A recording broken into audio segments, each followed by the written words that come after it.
Welcome back to The Ed Show. The first item on the long list of issues to be addressed at the United Nations General Assembly in New York is climate change. Earlier today, President Obama shifted the conversation away from the threat posed by ISIS and other national security matters to focus on the planet. The president addressed a group of world leaders attending the one-day meeting hosted by UN Secretary Ban Ki-moon. Now, he announced a new executive order requiring federal agencies to factor climate resilience into the design of their international development programs and investments. The president went on to lay out the risks for the world. No nation is immune. In America, the past decade has been our hottest on record. Along our eastern coast, the city of Miami now floods at high tide. In our west, wildfire season now stretches most of the year. In our heartland, farms have been parched by the worst drought in generations and drenched by the wettest spring in our history. A hurricane left parts of this great city dark and underwater, and some nations already live with far worse. Worldwide, this summer was the hottest ever recorded, with global carbon emissions still on the rise. Today's meeting was designed to lay the groundwork for a new global treaty to tackle climate change, due at the end of next year. That plan would go into effect in the year 2020. During the summer of 2013, President Obama set goals for the United States to address pollution. Transitioning to a clean energy economy takes time. But when the doomsayers trot out the old warnings that these ambitions will somehow hurt our energy supply, just remind them that America produced more oil than we have in 15 years. What is true is that we can't just drill our way out of the energy and climate challenge that we face. This June, the Environmental Protection Agency proposed a new plan designed to cut carbon emissions by 30% by the year 2030. The plan is a hot campaign issue, especially in West Virginia and Kentucky in those races. Certainly there needs to be change, not just politics. The United States has been one of the biggest culprits of fossil fuel emissions. This chart shows the United States is responsible for 26% of cumulative emissions from fossil fuels and cement between 1870 and 2013.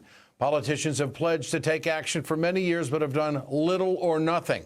They are ignoring what many Americans want. Most recent poll on this, the Gallup poll from June, found 65% of those surveyed support the government tightening pollution regulations on businesses. Joining me tonight in our rapid response panel, Michael Brune, Executive Director of the Sierra Club. Also with us tonight, Dr. Reese Halter, conservation biologist with the Muse School. Great to have both of you with us. Michael, you first. What do you make of the president's comments today and his executive order, which he announced? Well, we thought his speech was pretty strong, certainly when it's coming on the heels of the largest march in U.S. history on climate change. The president is under some pressure to make sure that he actually holds a leadership position on climate change in the U.S. But what we really need is not just a good speech from the president. We need continued action from the president, certainly on Keystone XL pipeline, certainly to follow through to switch from coal to clean energy. We need some leadership on fracking as well. Today's speech was a good start, but he has some significant tests over the next couple months. Dr. Halter, what happens over the next 20 years if we as a country do nothing? Good evening, Ed and Michael. It is an unimaginable scenario. At spending over 36 billion tons of greenhouse gases this past year, if we continue at this rate, sometime soon after 2030, we will have spent the entire carbon budget for this century. We will then be in the realm of eclipsing 7 degrees Fahrenheit, and it will be an uninhabitable planet for our children. The oceans will shut down. The forests globally will shut down. Ed, that is a scenario that we are not going near. And you have fellow scientists, and there are studies that say in the next 20 years, the temperature of the Earth could go up 7 degrees? Soon thereafter, absolutely right. Soon thereafter, because here's the thing: the carbon storage capacity of our forests around the world begins to shut down with another 1.5 degrees from where we are now. So if you ramp it up that much more, it's an untenable situation. But let us not dwell on doom. Let us look to the future as the biggest challenge for the entrepreneurs of the United States of America to innovate, to provide solutions for green energies. Look, we just passed a moment last month with supercritical steam from solar thermal in Australia, which is a game changer. This is analogous to the late 1940s and Mach 1 when we broke the sound barrier. There's a lot to be excited, and at the same time, we need to protect all the standing ancient forests now. Michael Brune, the Sierra Club has taken the position that the jobs are going to be in clean energy. Yeah. Does giving a 2015 deadline for a plan to start in 2020 guarantee real change? That seems a little molasses movement, like I think. It seems like a delay, yeah. So there's some good news and some bad news. What we know that should encourage us is that if we get a strong treaty, and the negotiations started today, they will go all the way until December of next year, where they'll conclude in Paris.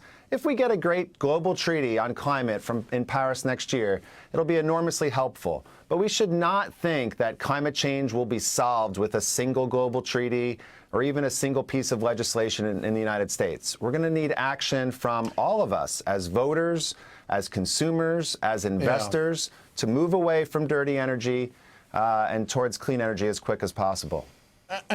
I mean, Dr. Halter, it seems hard to believe that one-day meeting at the UN is going to set the table for real change globally. What are your expectations out of this UN meeting?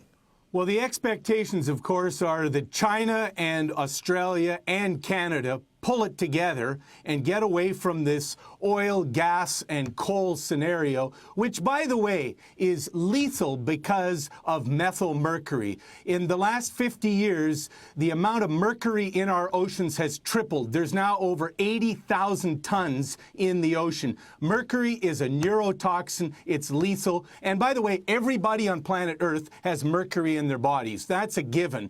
But we've got to...